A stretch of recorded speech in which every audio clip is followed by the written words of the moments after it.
My name is Ann Mei Chang. I'm the CEO at Candid and the author of Lean Impact, How to Innovate for Radically Greater Social Good. Testing before investing sounds like a pretty simple mindset, but I found that it's incredibly difficult for most people to grasp. And the reason for that is that we grow up our entire lives trying to avoid failure. However, with testing before investing, we're asking you to do the opposite.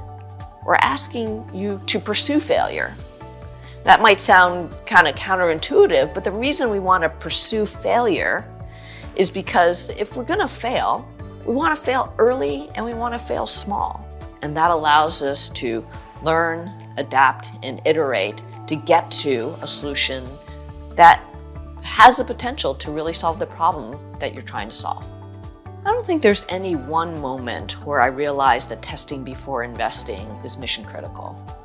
I think it was something that I came to over time as I learned more about the wide range of efforts out there to do good in the world and saw over and over again how so many of them were only meeting a fraction of the need, and most of them weren't getting to the root causes of the problems they were trying to solve.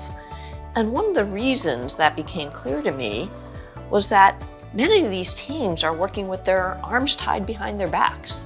They have a detailed plan that they're expected to execute and deliver on, and very little flexibility to learn and adapt based on changing conditions or what they're finding as they're doing their work.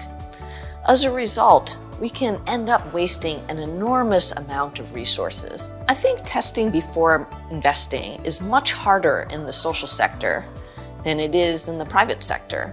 In the social sector, we're trying to solve real people's pressing problems. We can't put that off by experimenting and looking for better solutions. We're talking about vulnerable people. And so I think there's a hesitation to try different things to figure out what might work. And so therefore we get a little gun shy. Whereas in the private sector, the people who we're trying to offer a good or service to are often typically the people who are also paying for that good or service. So there's a very direct feedback loop. In the social sector, it's a lot harder because when I offer a good or service, typically the person paying for it is a funder somewhere else. And so the feedback loop becomes much more complicated. And there's two things I think that are critical from a funding standpoint. One is that we have flexible funding, because when we have funding that's so restrictive, it doesn't leave us room to be able to iterate and adapt our solutions and learn as we go. But flexible funding isn't sufficient in and of itself. In addition to flexibility, we need the incentive to innovate, because people are naturally risk averse. Everyone's afraid to fail. It can create the incentive for people to get out of their comfort zone, to try to take those bigger swings, to try ideas that might fail in the pursuit of something that's much, much better.